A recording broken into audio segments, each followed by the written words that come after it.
వాళ్ళ తెలంగాణ రాష్ట్రంలో తల్లిదండ్రులు పడుతున్న ఫీజుల భారానికి విముక్తి జరగాలంటే రైట్ టు ఎడ్యుకేషన్ ఒక్కటే మార్గం. అంతే. ఆ చట్టాన్ని ఇంప్లిమెంట్, కొత్తగా చట్టం చేయాల్సిన పని లేదు, చట్టం చేసి తయారుంది, దాన్ని ఇంప్లిమెంటే చేయాలి అంతే. ఈడబ్ల్యూఎస్ వస్తే ఈడబ్ల్యూఎస్ వస్తారన్నా, ఇవాళ వచ్చింది 2 రోజులు, రేపు తెల్లారి మర్నాడు కథం ఇంప్లిమెంటేషన్ 2 రోజులు జరిగింది 48 hours లా. ఇప్పుడు ఇదేమో 17 ఏళ్ళ, 17 ఏళ్ళ నుంచి మొత్తం 17 ఏళ్ళ నుంచి అసలు రైట్ టు ఎడ్యుకేషన్ ని ఇంప్లిమెంటే చేయడం లేదు. ఒక్కసారి తల్లిదండ్రులారా, ఇవి కాంగ్రెస్ పార్టీ, బీఆర్ఎస్, బీజేపీ, ఈ పార్టీలు ఇదొక చట్టం ఉందన్న విషయాన్ని తల్లిదండ్రులకు కూడా ఎన్నడూ వివరించలే, వాళ్ళ మేనిఫెస్టోలలో కూడా ఎక్కడ పెట్టలే. ఎందుకు పెట్టలేదు అని అంటే, ఇది ఈ కార్పొరేట్ స్కూళ్ళ దోపిడీ ఆగిపోతే నష్టం. ఇంకొక గమ్మత్ విషయం ఏంటంటే, మీరు ఆ పెన్ ఇక్కడది, మీకు ఇక్కడ వ్యూవర్స్ కూడా కొద్దిగా క్లియర్గా ఎక్స్ప్లెయిన్ చేయడానికి ప్రయత్నం చేస్తా. ఇప్పుడు శ్రీ చైతన్య, నారాయణ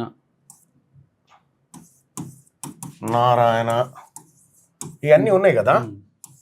ఇక్కడ ఇది వర్సెస్ ఆర్టీఈ 2009, 2009లో ఈ చట్టం వచ్చింది, రైట్ టు ఎడ్యుకేషన్ చట్టం. ఇప్పుడు ఏం జరుగుతుందంటే, అది ఇంప్లిమెంట్ చేస్తే ఇలా దోపిడీ ఆగిపోతుంది. వీళ్ళు ₹1,00,000 ఫీజు తీసుకుంటారు కదా, ఇంకెక్కువనే ₹1,00,000 ఫీజు తీసుకుంటారు కదా. ఒకవేళ ఇది ఇంప్లిమెంట్ అయితే ఇది 25,000కి వస్తుంది. ఇక అంతంత స్కూల్లో అయితే 10,000 కూడా వస్తుంది, 25,000కే వస్తుంది. అదే శ్రీ చైతన్య, అదే నారాయణలో వస్తుంది. ఇక్కడ ఈ చట్టం ఇంప్లిమెంట్ కాకుండా ఇప్పుడు ఇలా 75,000 లాస్ అవుతారు కదా. ఈ 75,000లోంచి ఒక్కొక్క విద్యార్థి మీద ఓ ₹10,000 ప్రభుత్వంలో ఉన్నటువంటి లీడర్లకు కడుతున్నారు. 10,000 వాటా ప్రభుత్వ లీడర్లకు కడతా ఉన్నారు.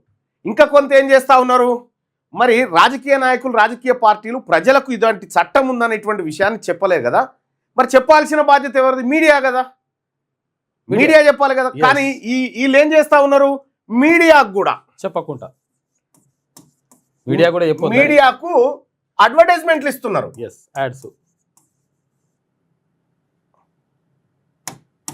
ప్రకటనలు,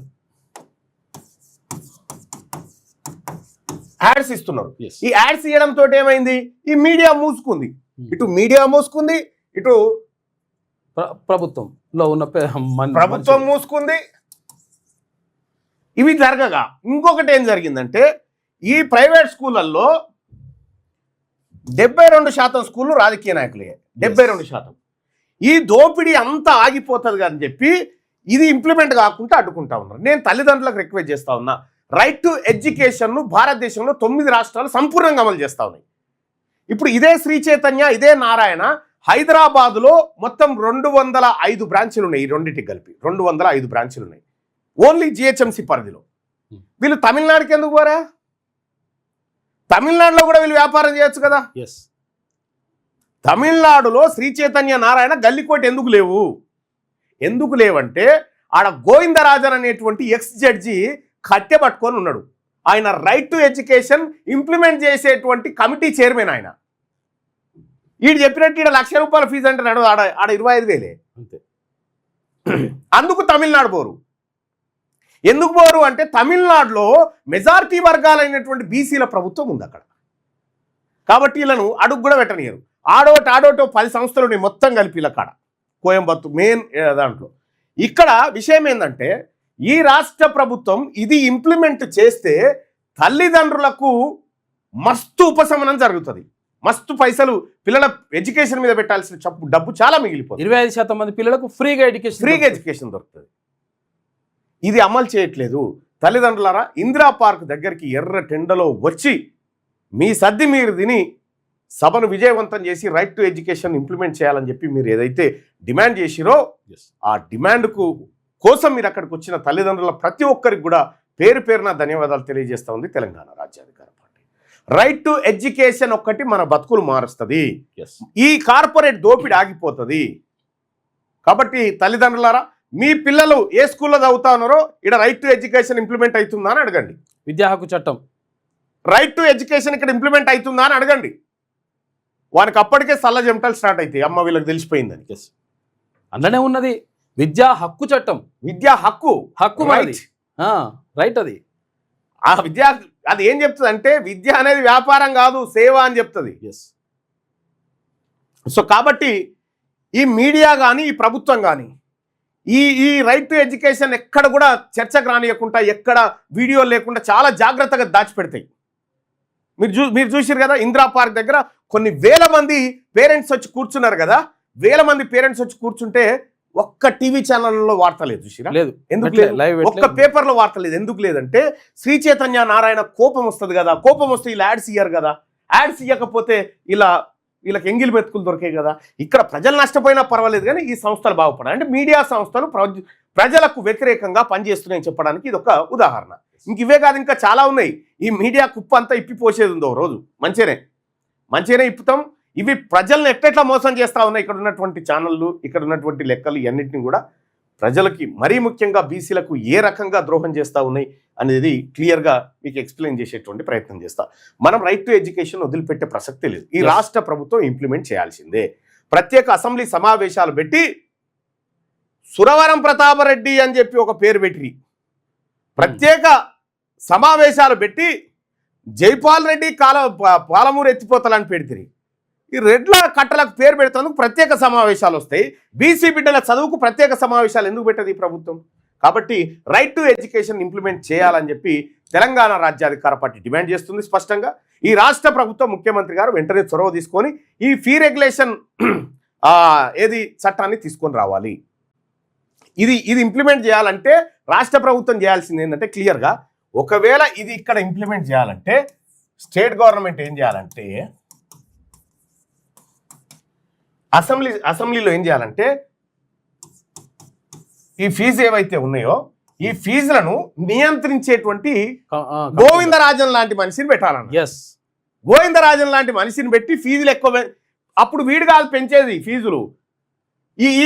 ఈ చైర్మన్ ఎవరైతే ఉంటారో ఆయన లేలే నీ పెంచే ముచ్చటే లేదు. ఇప్పుడు తమిళనాడులో ఇక్కడ శ్రీ చైతన్య నారాయణ కాడ లేకపోతే ఇంకొక కార్పొరేట్ స్కూల్ కాడికి పోగానే పోయిన ఏడా తక్కువనే కదా సార్ ఫీజు ఇస్తారంటే లేదు ఇంక్రీజ్ అయిపోయింది, అది అట్లా ఇది ఇట్లా అని చెప్తారు కదా. తమిళనాడులో అవి చెప్పడానికి లేదు. తమిళనాడులో స్కూలోడు ఫీజు పెంచుకోవాలంటే ఆ గోవిందరాజన్ గారికి దరఖాస్తు పెట్టుకోవాలి. దరఖాస్తు పెట్టుకొని సార్ మేము పెంచుకుంటామంటే 3 ఏళ్ల దాకా ఎవరికి పెంచుడు లేదు.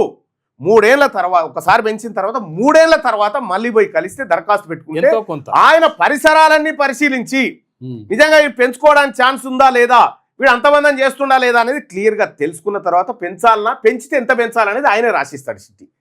ఈడనేమో కాలేజోడు స్కూలోడు రాసిస్తే మనం కడుతున్నాం కదా, ఆడ మన తరఫున గోవిందరాజన్ గారు ఉన్నారు. ఇక్కడ ఎవరున్నారు, ఇక్కడ ఒకరు ఉండాలని చెప్పి మన డిమాండ్. అందుకోసమే ఈ ఫీజును నియంత్రించేటువంటి కమిటీని ఒకటి ఏర్పాటు చేసి ఇంప్లిమెంట్ చేస్తే లెక్క సాఫ్. నేను చెప్తున్నా కదా, నెలకు ఒక ఏడాదికి 90,000 కోట్ల విద్యా వ్యాపారం జరుగుతుంది కదా, ప్రైవేట్స్ కార్పొరేట్స్ విద్యా వ్యాపారం. ఇది ఎంతకు వస్తుంది ఎరికేనా? దెబ్బకు 20-30 వేల కోట్లకు వచ్చి పడుతుంది గంతే. మిగతా డబ్బంతా ప్రజలకు సేఫ్.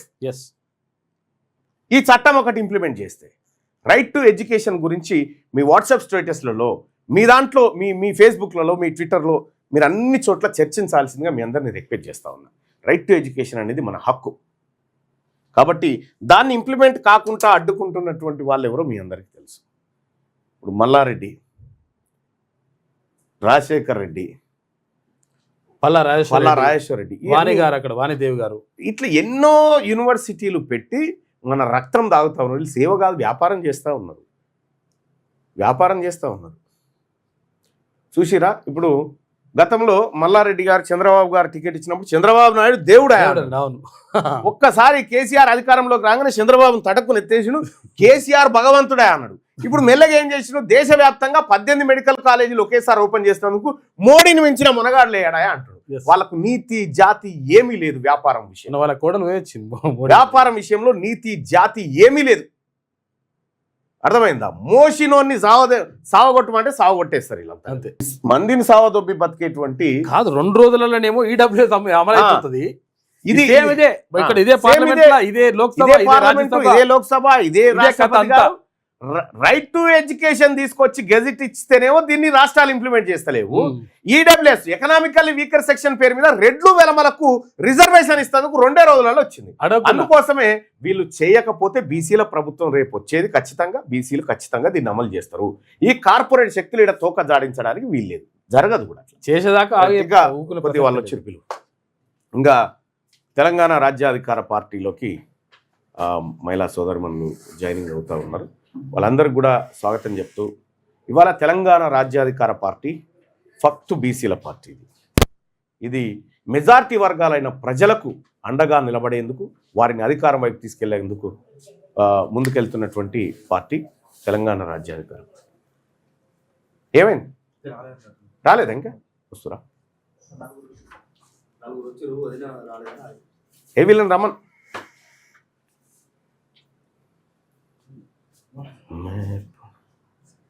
తీసుకురా.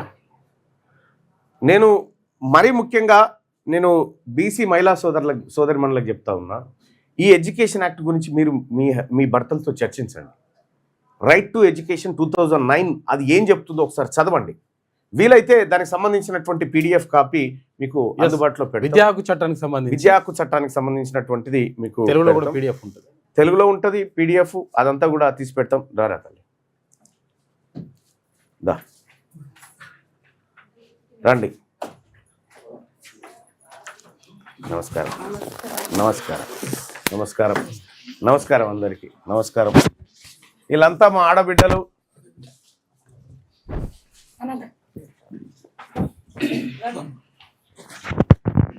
తీసుకో, అవి తీసుకున్నా సార్, తీసుకో. ఉన్నాయి ఉన్నాయి ఉన్నాయి ఉన్నాయన్న. నమస్కారం. అటు నిలబడు. వీళ్ళెవరో కొద్దిసేపు అయినాక పరిచయం చేస్తాం, ఫస్ట్ జాయిన్ అయినాక.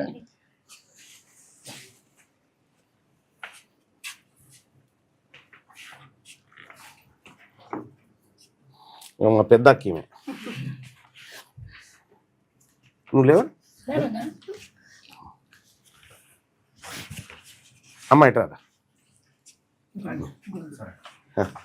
అచ్చా అచ్చా,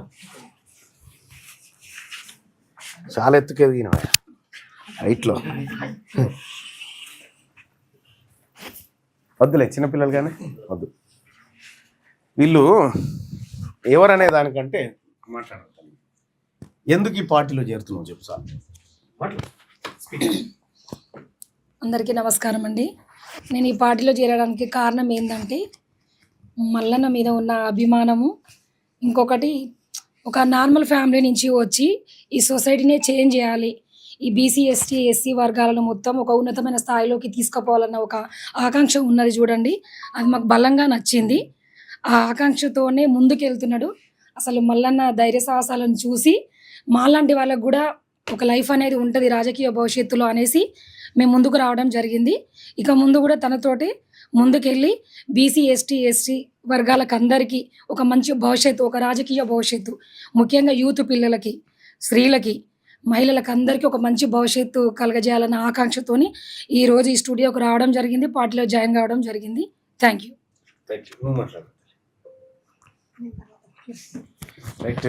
కాంగ్రెస్ పార్టీ యూత్ కాంగ్రెస్ నుంచి స్టేట్ సెక్రటరీగా ఉన్నటువంటి మన సోదరిమణి, అలాగే పూజిత అండ్ వీళ్ళందరూ కూడా చాలా ఆలోచించి ఎందుకు తెలంగాణ రాజ్యాధికార పార్టీలో చేరాలంటే 1,00,000 కారణాలు చెప్పగలిగేటువంటి సత్తా ఉన్నటువంటి మహిళలు వీళ్ళంతా. ఇవాళ ఈ బిడ్డలు రెడ్డోల బిడ్డలు అయితే ఎట్లుంటుండే చెప్పు. ఇవాళ రాజకీయంలో ఇంత వాయిస్, ఇంత ధైర్య సాహసాలు ఉన్నటువంటి ఈ బిడ్డలు అయితే ఈ పాటికే రంగంలోకి దింపి రాబోయే మహిళా రిజర్వేషన్కి వీళ్ళే ప్రతినిధులు అన్నట్టుగా చూపిస్తుండే. మేము చెప్తా ఉన్నాం, రాబోయేటువంటి మహిళా రిజర్వేషన్లో మా ఆడపడుచులు చాలా బలంగా ఉన్నారు. రాబోయేటువంటి మహిళా రిజర్వేషన్లో బీసీలకు కూడా సపరేట్ రిజర్వేషన్ పెట్టాలి.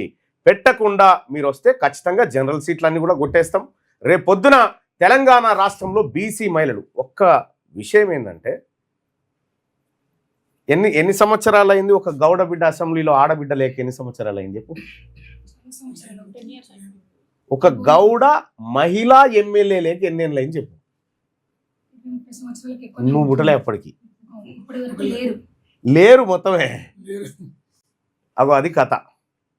ముస్లిం ఆడబిడ్డ 1956 నుంచి ఇప్పటిదాకా అసెంబ్లీలో అడుగుపెట్టలే. ఇట్లా జరిగినటువంటి అన్యాయాలను క్షుణ్ణంగా పరిశీలించిన తర్వాత మా ఆడబిడ్డలను ప్రోత్సహించాలి. తెలంగాణ రాజ్యాధికార పార్టీ ఇది ఆడబిడ్డలకు మరీ ముఖ్యంగా బీసీ, ఎస్సీ, ఎస్టీ, మైనారిటీ ఆడబిడ్డలను ఇందులో అత్యధికంగా రాజకీయంగా ప్రోత్సహించాలనేటువంటి నిర్ణయం ఉంది. వాళ్ళకు కూడా 33% ఎందుక, మహిళలు 50% ఉన్నారు కదా, 50% ఈరి 50% రిజర్వేషన్ తీసుకురారు మహిళలకు. ఎవడొద్దంటుండు? తరతరాలుగా వాళ్ళకి అన్యాయం జరిగింది. మహిళల రిజర్వేషన్ కూడా మగోళ్ళే వాడుకున్నారు కదా, అందులో మా బీసీలు ఉండాలా. సో కాబట్టి తెలంగాణ రాజ్యాధికార పార్టీ స్పష్టమైన డిమాండ్ చేసి 33 కాదు 50% ఇవ్వాలి. 33 కాదు 50% వాటా మహిళలకు ఇవ్వాలి. సో మహిళా శక్తిని మరింత బలోపేతం చేస్తాం. ఇలా మా ఆడపడుచులందరికీ కూడా స్వాగతం పలుకుతా ఉన్నాం తెలంగాణ రాజ్యాధికార పార్టీలకి. ధన్యవాదాలు.